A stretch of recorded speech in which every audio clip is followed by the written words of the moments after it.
After playing mahjong all night, the man returned home to find his wife motionless on the sofa, clutching their 2 children. He sensed something was wrong immediately. He reached out to check on them, only to find that his wife had already stopped breathing. Overcome with crushing regret, he realized it was far too late. The man was a compulsive gambler. After draining his wife of every cent, he still wasn't satisfied, and even forced her to sell her blood. Unable to endure such hellish torment any longer, she took their 2 children and ended their lives. From that day on, the man turned over a new leaf.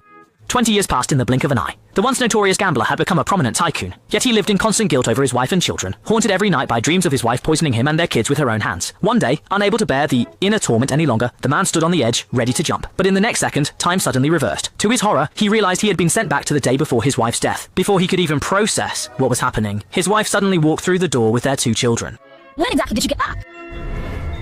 Seeing his wife and child standing right there in the flesh, the man was overcome with emotion and wanted to give them a big hug. Unexpectedly, his son told him to get out of the house, saying he didn't deserve to be his father. Seeing this, the man immediately knelt on the ground, begging for their forgiveness. He not only promised never to gamble again, but also swore to heaven that he would provide a good life for them. But his wife had heard these empty promises so many times that she refused to believe him anymore. Fearing that he might get agitated and beat her and their child again, she took out the few dollars she had just earned from selling her blood.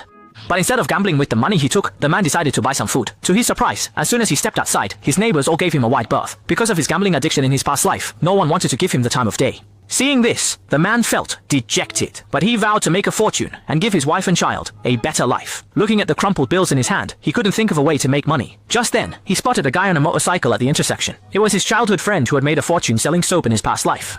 The man instantly figured out how to make his first pot of gold and rushed over to ask his childhood friend if he could tag along. To his surprise, his friend was absolutely thrilled.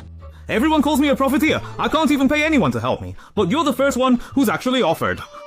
Isn't it true that the bold get rich while the timid go hungry? Hearing this, his childhood friend laid out his plan without reservation, explaining that he had just smuggled a batch of soap from Shenzhen. He told him that if he really wanted to join him, he could use this stock to test the waters, and he could keep all the extra profit as a commission. The man agreed immediately, and the very next day, he set up a small stall in front of the state-run store, where the new type of soap quickly drew a crowd.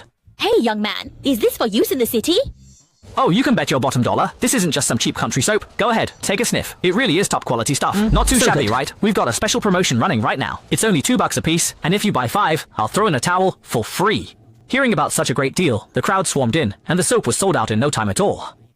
Seeing this, his childhood friend began to change his mind about the gambler. Convinced that he had truly turned over a new leaf, he revealed that he had a batch of VCDs, but no one was interested in such a new gadget, so he asked the man if he wanted to give it a shot. The man immediately recalled that the county was hosting an investment conference tomorrow, the very event that had been cancelled because the VCDs malfunctioned, leading to the section chief's dismissal. He confidently vowed to sell the entire batch by tomorrow. Little did he know, however, that 2 uninvited guests had just broken into his home.